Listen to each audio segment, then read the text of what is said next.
welcome back to my channel. I'm Daniela and today we'll continue with Mindhunter, this time episode 8 of the first season. The last episode, Holden and Bill went to meet Brudos. It didn't go so well. The first meeting, they couldn't get anything from him. The second was a bit better. He started to open up a bit. He always had this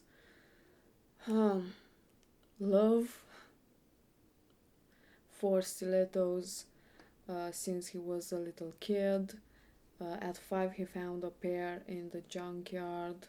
He brought them home, started wearing them. His mother saw him and besides getting very angry with him, he took the pair and burned it. Later he took another pair from his teacher, but apparently she was, she wasn't angry with him, but just curious to know why he did it. He deflects a lot of his guilt. He lies a lot. Apparently, one of the girls he didn't even killed her. And I mean, apparently neither the others, because he said that his confession was took under extreme beating, drugs, and threats, and he just said what the police wanted to hear. The police had something with him, so it was just a coincidence that they found photos of those girls at his place, and in one of the photos was him, but he didn't do anything. Also, Bill has some problems at home, especially with his kid. His kid, is biting his colleagues, but apparently because he's bullied, so it's a form of self-defense. He's not talking, especially with Bill, at all. He's not interested in him, doesn't hug him. Now he took a photo of a victim from a case that Bill was, investigating, and he did. And Nancy is trying to help as much as she can. Psychologists, different types of alternative help. But it seems that because of these problems at home, it reflects on his job, and his job reflects on his problems from home. Anyway, as usual, I got something to drink. The episode is ready to start, so without further ado, let's do this. Using Career Week to discuss early intervention is a great idea. I had been thinking about how we educate kids when you called. And coming from the FBI, it is a powerful statement. Mutilation. If you use that, I guarantee you that at least one of them will ask you what mutilation means. And I can describe it, and specifically... And then, few of them will go home. They'll have nightmares. And tomorrow I'll be fielding calls from parents who'll be justifiably concerned. Parents should be discussing this too. Absolutely. And if I had the time to build a foundation for their understanding, I'd be on board. So no torture. Could I say hurting? Hurting animals. What about being mean to animals? How young are these kids? Hurting is not such a bad word. We need to prepare them for the world, yes, but we also need to protect them from it. Listen, Agent Ford, show them your badge. They'll be thrilled. Lately I've been asking myself, can we stop these people from becoming disturbing in the first place? By your age, we can start seeing the signs. In this whole classroom, statistically speaking, disturbing behavior would show up in about one of you. Say you have a friend who likes lighting fires. I mean, deliberately setting things on fire. Another sign that your friend is disturbed is if he shows a lack of remorse. If he's done something wrong, he doesn't feel bad about it. It is mostly males who are disturbed. Sorry, guys. Now, animals are nice to us, so we should be nice back. But say you have a friend who is being mean to an animal, very mean. You should take note of that. The kind of behavior towards animals that I'm talking about is a forcible... It's not just about being mean to animals. It's about hurting the animal. And you'll know when that's happening, because an animal will let you know when it is being hurt. The idea is that you stop your friend, who is a disturbing kid, from becoming a disturbing adult. Because one day, he may start being mean to people. The intention was good, but apparently Who wants to see my badge? it's too boring for kids. He has a thing for tickling. Who does?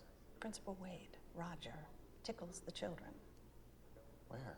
In his office. I mean, where on the body? Their feet. Is it punishment? I think it's supposed to mitigate the punishment, but then he gives them money. He gives them nickels if they can withstand the tickling. It's completely inappropriate. Does anybody talk with him about it? The board questioned him. Nothing happened. But somebody took it to the police. I did, at the urging of some parents. Whatever's going on here is obviously nuanced. I'd have to witness it, or at least get his version. Imagine one of those 7-year-olds is yours. Principal Wade has her take off her shoes and socks so that he can tickle her feet. Wouldn't you be worried one day he'd ask her to take something else off? I mean, it is weird. Definitely. I don't know what is weirder, him tickling kids or paying them after. He seems like a good guy, and he's been great for that school. Did the superintendent talk to him? I don't know, I should ask. My cousin had this first grade teacher who would give her a sticker if she let him pinch her cheek. He did it to all the girls. It only came out years later that he was pinching some of them in other places. Was he ever caught? No, kids won't talk about that stuff when they're little. They assume the adult is right, especially if he's an authority figure. There were whispers, but by that point he was retired. It's escalating behavior. Just like with Brudos and Roger. Almost like they can't help themselves. They've got this compulsion. She seemed genuinely concerned. She wasn't married, as I remember. What does that have to do with it? She's got extra energy. There's no victim. No one's pressing charges. He's touching kids, giving them money for it. He's tickling kids. That's not a crime. If it was your kid, you'd see it in another way. I mean, I know it's just tickling, but I don't know. You want me to take us to the airport tomorrow? I decided last night. I'm not going, You expect me to interview Brudos alone? if you want. But we were just getting him to open up. That's why I'm not going. When did you get so fragile? We have a ton of material from last time. Not nearly enough. And I just came up with a whole new strategy. Go for it. Okay. Then I'll just show him that one of us isn't a big, fat, fucking pussy. Yeah. Show him that. No, I'd like to take it from the murder of the second girl, Jane Weber. Okay. Her car broke down on the side of the highway. You pulled over. Yeah, helped her out. Said, let's go home, we'll call a mechanic. Did you call the mechanic? Didn't get that far. She was interested in my photography. Did she also want to be a model? Yeah. Funny how all these girls you met wanted that. Women like men to pay attention to them. Invited her to the garage. Took some photos. What kind of photos? You know, headshots. Right, and after these headshots, She decided to walk home.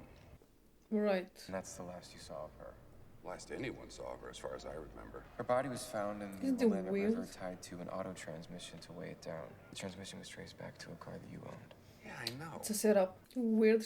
Her car broke down. So was that all part of the police If she plot? came with you Oh, yeah. to call the mechanic, but then she decided to walk home. Just forget about my car. Fuck it. Body parts showing up in the river, police get involved. The killer realizes things are heating up and splits. Meanwhile, they need to blame someone. They catch me sniffing around some co-eds. I'm not saying I'm an angel. Search my house, find a few pairs of shoes, decide I'm their fall guy. It is a pretty big coincidence that you met a couple of the girls that became his victims. Huge coincidence. Maybe the first one fell into his lap.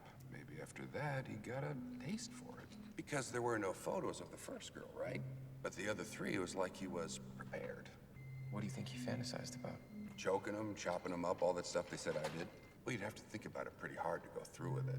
You'd have to be driven. Maybe his real life was out of control, but his fantasy life was... A place where he could feel powerful. Laura Sullivan was hit from behind. Jane Weber was choked from behind. Why would he do it that way? Didn't want them looking at him? It might not have been about watching them die, because then he would have tortured them, right? It might just been about having them quiet. So that he could play with them. Like you'd play with a doll. Yeah, there are all these photos of them in different positions. All I'm saying is all the women I meet Want to be models. Do you think that with Kathy Schmidt it was consensual? She didn't realize that she was going to be killed.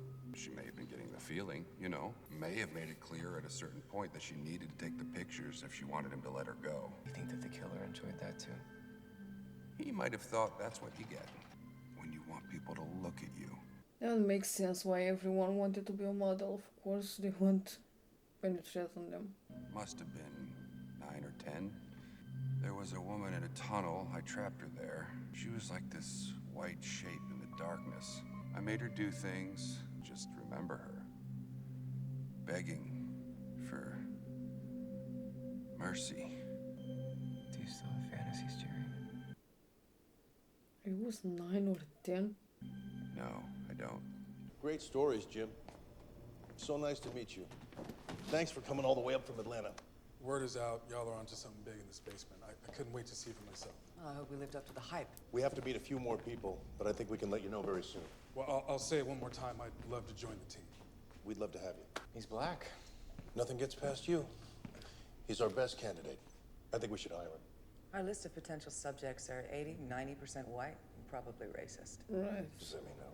He could incite a response that affects the study. That's what I thought also. That he wasn't too racist, but you know. But other people are racist and won't comply so much. It might be best for parents to determine. We are a community, and I want the children to know that. In the 5 years that I've been here, their test scores have gone up almost 30%. It is because I apply a personal touch. A bit too personal, maybe? I am teaching happiness. With all of that, why the need to tickle? All right, let me give you an example. We had this child, 6 years old, who said that he sprained his ankle playing kickball and he didn't want to go back to class. I don't want to call him a liar. So, I wiggle his big toe. Does it hurt when this little piggy goes to market? He says that it tickles, so I tickle his feet. The next thing I know, he's laughing. Did you also give him a nickel? I'm sure I did. Okay, maybe let's say that that was appropriate. Oh, my kids love picking because us to the ankle market. food, but Your kids love it from you. Tickle's a tickle. Maybe that's all it is, but if there is a sexual angle, Roger would no doubt be good at hiding it. I get parents coming to me asking why their children suddenly have pocket change. How long has this gone on for? Well, I've only been at Shady Lane 2 years. Sounds like it goes back further than that. How do the children respond to his tickling? They endure it. They know they're going to get paid. I have students coming back from his office showing off their earnings. What did you think of Roger when you first came here, before you knew about this? I thought he was smug.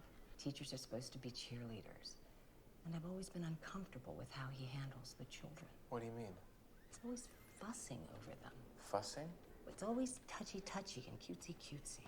maybe it's nothing wrong with him. Like, he has no darker thoughts. Maybe he's just, I don't know, sometimes is treating the kids as his own, or he's treating them as a father more than a principal. They were fighting. They got sent to Roger's office. He seats them side by side, makes them take off their shoes and socks, and does this double tickling thing. They're 9-year-olds, almost 10. I could see it if they were toddlers, if this was preschool. And then there's the money. And you went to Roger? Yeah, we sat down with him. He made it sound like we were perverts for even asking. I came away with the strangest feeling. I mean, if you don't want people touching your kid, A middle-aged man touching your child's feet. you should be able to tell them stop. My covenant is not with you, it's with your son. Covenant. You use that word. Yes. Is he religious?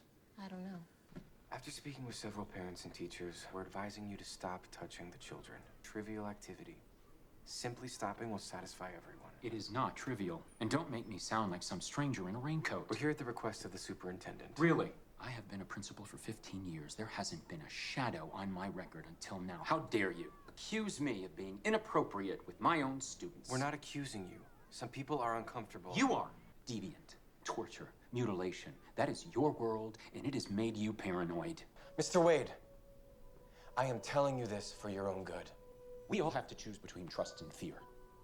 If you ever do have children, I hope that you'll think long and hard about how you want to raise them. He posits that life is like theater. We tailor ourselves to fit the parts that we're playing. For instance, there's the expectation that girls should be nice, that they should smile. Goffman says we wear these masks to make everyone else comfortable. Like you and your suits. We are not talking about my clothes again. Your suit is your uniform you wear to fit in at Quantico. Everyone is trying to fit in. Guess that explains your hippie thing, too. What would you wear if no one were looking? Probably nothing. What about you? Suit. I'd wear my suit. I wonder if that's why everyone's so confused about Roger. He's taking an activity normally reserved for family members at home and applying it to the wrong environment. I just thought with the correlations to the Brutos case... Are you obsessed with feet? Is that it? No, sir. There were parents and teachers who were concerned. I know the whole damn story.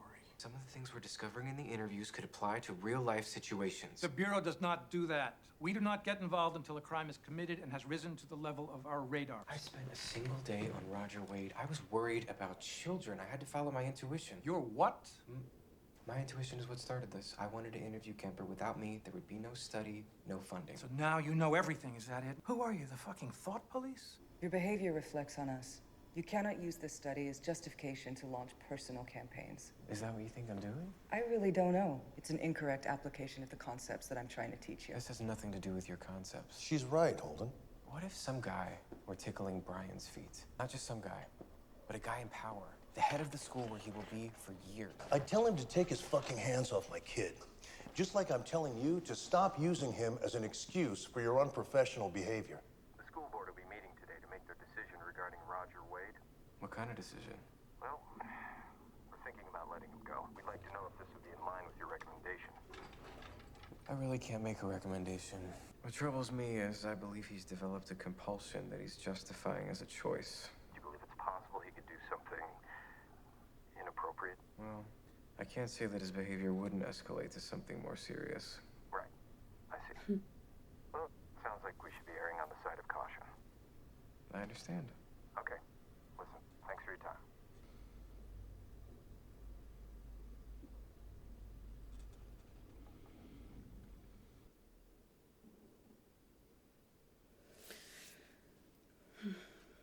William. He got what he wanted, but I don't know if it was the right choice. I don't know if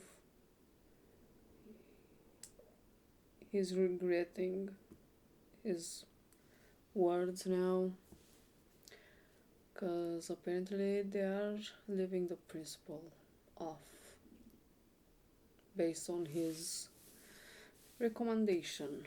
So that was a thing. Holden had some busy days with school and principal and going to Brudos. I don't know. In the last episode, Bill said that Holden is not affected by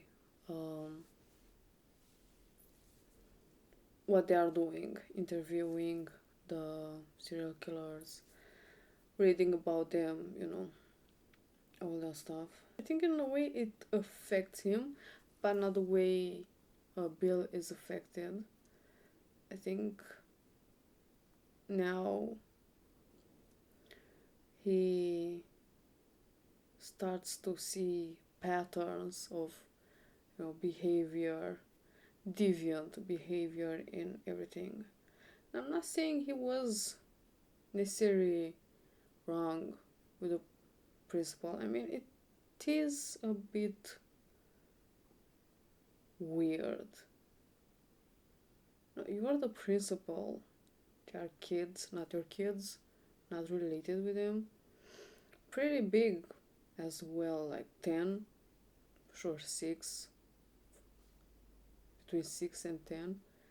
No, tickling their feet and paying them after. I don't know. No, if it was like a deviant behavior, but he was like really innocent and he was pretending to be like family to them and behaving like that.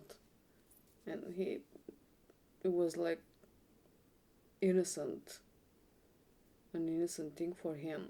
But like, if a parent tells you to stop,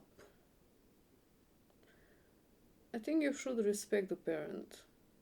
Not that, yeah, I have no business with you, my business is with your son. But also Holden went to visit Brudos again, alone this time, and he made, kind of made Brudos to confess by, pretending it was someone else that did all the killings. And kind of work, he said some things, talking about, the second victim. Her car broke and found her on the highway, and, offered her ride to his house to call the mechanic. They ended up, taking some photos, and then she decided to go home, walk home, which is great. Was, saying that maybe his first victim, the girl with the encyclopedias, was just by case. It's not that like premeditated, was just by chance and he took it. But apparently the rest were well thought, and he was prepared, and he was going out of his way to find victims, and yeah. And in his case, and it seems kind of in Kemper's case, the killing wasn't the most rewarding part, it was what happened after. It's not that he wanted to see them die and enjoy that. It was quite interesting. But for now, this is all I have to say. Thank you for watching. I enjoyed. I'll see you next time. Bye.